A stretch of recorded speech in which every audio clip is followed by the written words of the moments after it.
আসসালামু আলাইকুম বিল food by লাকিতে সবাই অনেক অনেক স্বাগত জানাই। তো এই যে সামনে দেখতেছেন এটা হইতেছে আমার করলা গাছ।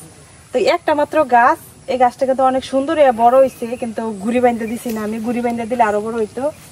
তো এর মধ্যে কিন্তু অনেক করলা ধরছে, এই যে ভিতরে যদি দেখাই তাহলে অনেক করলা, এই যে ছোট ছোট ছোট ছোট অনেক করলা ধরছে।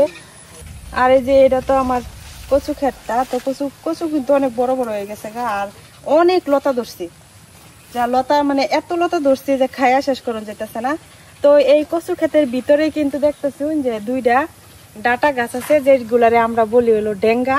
তো এর মধ্যে কিন্তু ফুলাইয়া পড়ছে, তারপরেও কিন্তু আমি রাখছি কারণ এগুলা মাংস দিয়ে খাইতে অনেক ভালো লাগে। তো আজকে হলো আমি মুরগি দিয়ে এই ডাটাগুলা রান্না করাম, যার কারণে আমি এখন ডাটাগুলা তুলবার আইছি। তো এই যে একটার মধ্যে কিন্তু 3টা ডাল বাড়িছে, একটা ডাটার মধ্যে কিন্তু 3টা ডাল বাড়িছে। যদিও এগুলোর মধ্যে ফুল আইছে, তারপরেও কিন্তু এখন একদম কচি। তখন আমি এটা উড়াইলাম,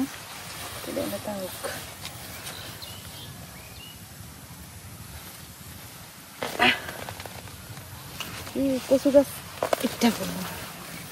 কত বড় হয়েছে, একদম আমার সমান।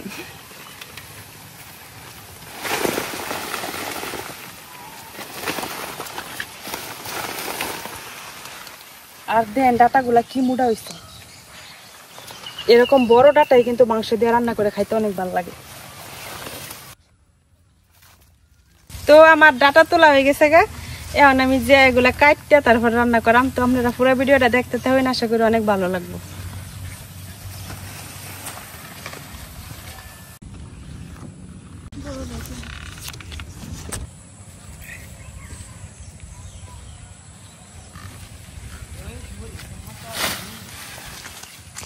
যেহেতু আমি ডাটাগুলা রান্না করে খাইয়া ফেলবাম, যার কারণে এখানে যে ফুলগুলা হয়েছে এই ফুলগুলো আমি আলাদা করে নিতেছি, কারণ এই ফুল কিন্তু সবগুলাতে বেশি অনেক পরিপক্ক হয়ে গেছে।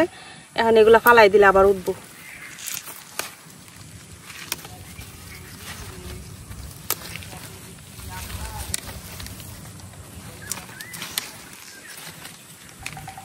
এই ডাটাটা কিন্তু আমি নিজে লাগাইছিলাম না, এমনি থেকে কচু ক্ষেতের ভিতরে হয়েছে। তো যেখান থেকেই হোক এটার জাতটা কিন্তু অনেক ভালো, যার কারণে আমি যে এখন ফুলগুলা রাখতেছি, এগুলো আবার আমি ফালাই দিলাম।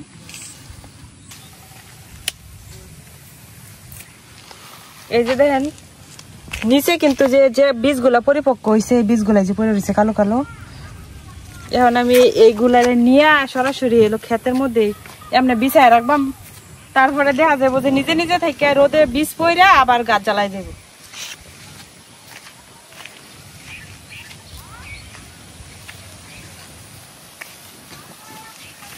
এদিকে রেখে দেই, শুকাইলো আবার যে বীজগুলা পড়বো এগুলো আবার জ্বালাইও যাবে।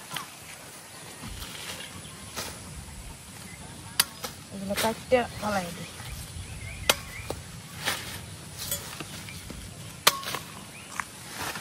মানে কতটা নরম দেখেন, এই যে আমি হাত দিয়া ভাঙতেই কিন্তু ভেঙে গেছে একদম।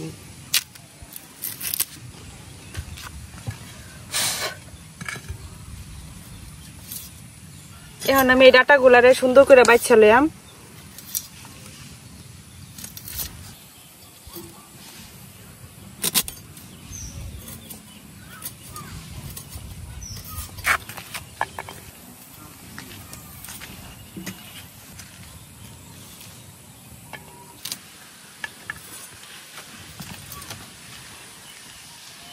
কয়দিন যাবত যে গরম পড়ছে, এই গরমের মধ্যে কিন্তু সবারই উচিত ঝোল জাতীয় খাবার দাবার খাওয়া, আর যতটা সম্ভব বেশি শাকসবজি আর পানি খাওয়া। তো আমরা গ্রামের মানুষ তো এমনিতেই বেশি শাকসবজি খাই, আর এই গরমের সময় আমরা কিন্তু মাংসটা বেশি একটা খাই না, কারণ মাংস এমনিতেই অনেক রিচ খাবার। তো মাংস খাইলে কিন্তু দেখা যায় যে গরম আরো বেশি লাগে। তারপরে আজকে অনেকদিন পরে আজকে মাংস রান্না করাম, কারণ অনেকদিন ধরে শাক পাতা ডাল এগুলা খাইতে খাইতে মুখ একদম অরসি হয়ে গেছে গা।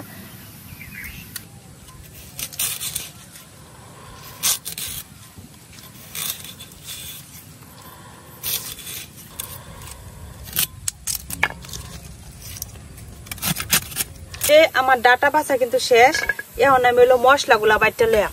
এই যে এখন আমি জিরা বাইটটা লইয়াম,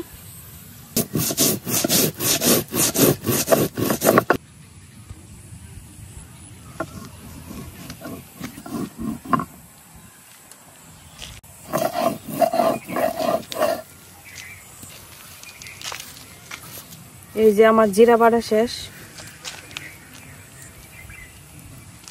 এখন পেঁয়াজ রসুন এগুলা বাটতে লিয়াম।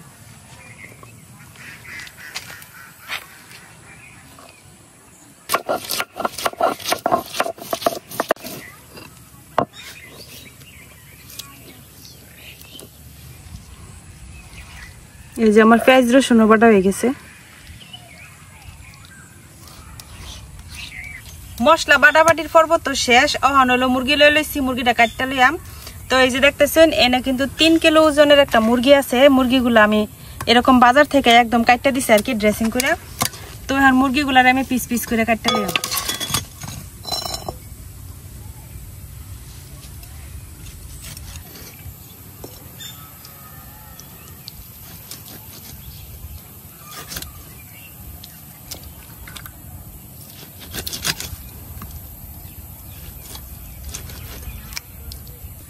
মানুষের পছন্দ হলো মুরগির লেগ পিস, আর আমার পছন্দ হলো মুরগির এই গলাটা।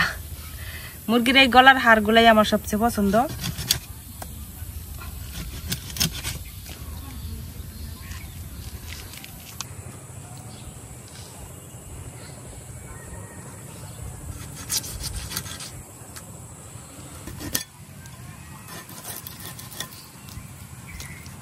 তো এই যে আমার কিন্তু পুরা মুরগিটাই কাটা হয়ে গেছে।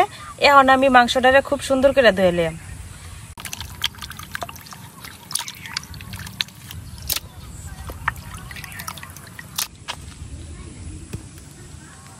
তো আমি কড়াইয়ের মধ্যে তেল দিয়ে দিছি, আর তেল গরম হয়ে গেছে। এখন হলো কিছু গরম মশলা, আস্ত গরম মশলা দিয়ে দেম, আর কয়েকটা তেজপাতা। এদিক দিয়ে মাংসর লগে কিছু হলুদ আর একটু লবণ আর হলুদের মধ্যে মাংসটা খুব সুন্দর করে মাখাইলে। হলুদ আর লবণ দিয়ে মাংসটা আমি সুন্দর করে মাখাই লইছি। এখন এই তেলের মধ্যে মাংসটা দিয়ে দিই।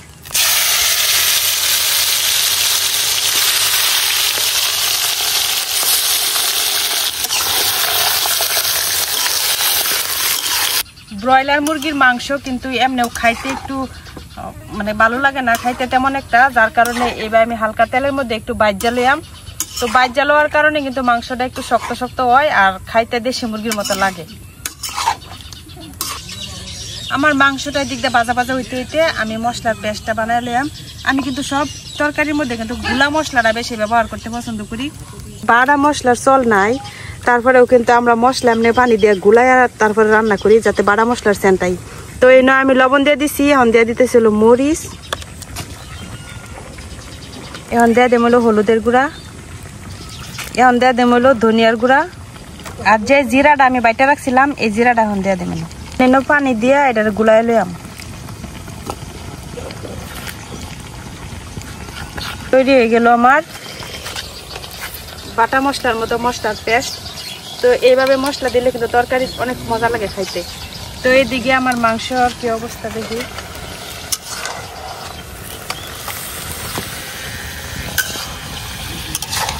এখন কিন্তু বিকাল হয়ে গেছে, রোদ নাই একদমই, আর এত গরম দেখতে পারতেছেন যে আমি গায়ের না একদম অবস্থা খারাপ। গরমের কারণে কিন্তু আমি উঠানে বসে রান্না করতে, তারপরে এত ঘামাঘাম করতে কুয়ার মতো নাই। মাংস কিন্তু আমার অর্ধেক ভাজা ভাজা হয়ে গেছে। এখন আমি বাইটা রাখা রসুন আর পেঁয়াজের পেস্টটা দিয়ে দেব।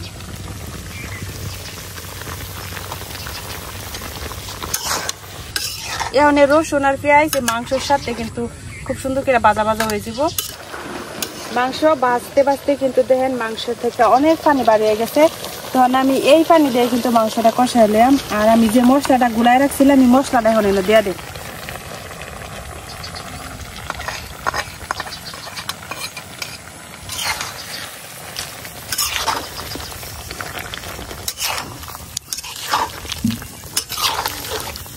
এখন আমি ঢাইকা মাংসটা কষাইলাম।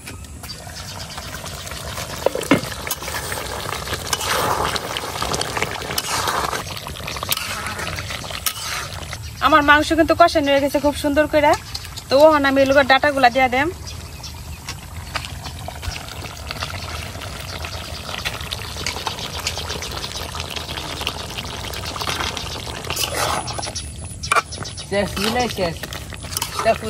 ডাটাগুলা দিয়া এখন মাংসের সাথে খুব সুন্দর করে মিশায়া আমি ঢাইকা আরো কিছুক্ষণ কষাইয়াম যাতে ডাটাগুলো অর্ধেক সিদ্ধ হয়ে যায়।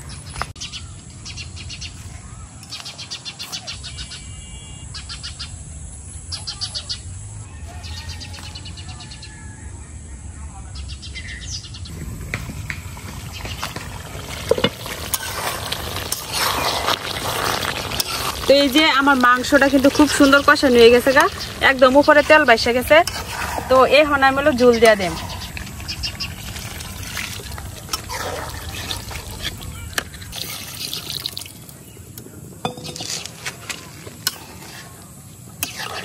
তো এই যে আমার কিন্তু ঝোল দেওয়া হয়ে গেছে, এখন এটা ঢাইকা কিছুক্ষণ রান্না করাম, তাইলে কিন্তু হয়ে যাব। এখন কয়েকটা কাঁচামরিচ দিয়ে দেবে না, কাঁচামরিচ না দিলেও চলে, এটা একদমই অপশনাল, তারপরে দিয়ে দিলাম আর কি।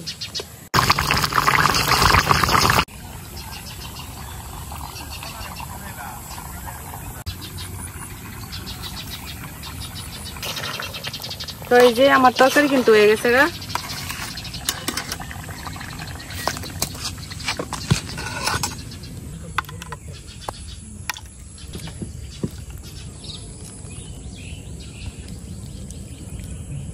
যে তৈরি হয়ে গেছে আমার ডাটা আর মুরগির ঝোল তরকারি। আর আমি হাঙ্কির মধ্যে যে ভাত লয়ে লইছি, এটারে কইলো হাঙ্কি, এটা দিয়ে আগের দিনে মানুষে খাবার খাইতো। তো এখন সন্ধ্যা হয়ে যেতেছে প্রায়, আমি এখন খাওয়া শুরু করি।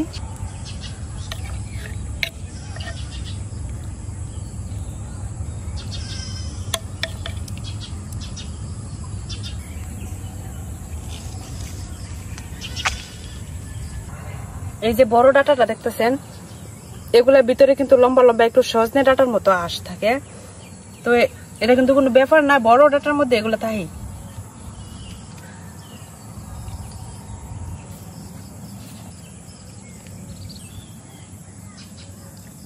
তো আজকের ভিডিও এ পর্যন্ত। সবাই ভালো থাকবেন, সুস্থ থাকবেন, আর এই গরমে সবাই নিজের খেয়াল রাখবেন। আর অবশ্যই বেশি বেশি করে ঠান্ডা জাতীয় খাবার আর ঝোল তরকারি রান্না করে খাওয়ার চেষ্টা করবেন। তো আজকে এই পর্যন্তই, আল্লাহ হাফেজ।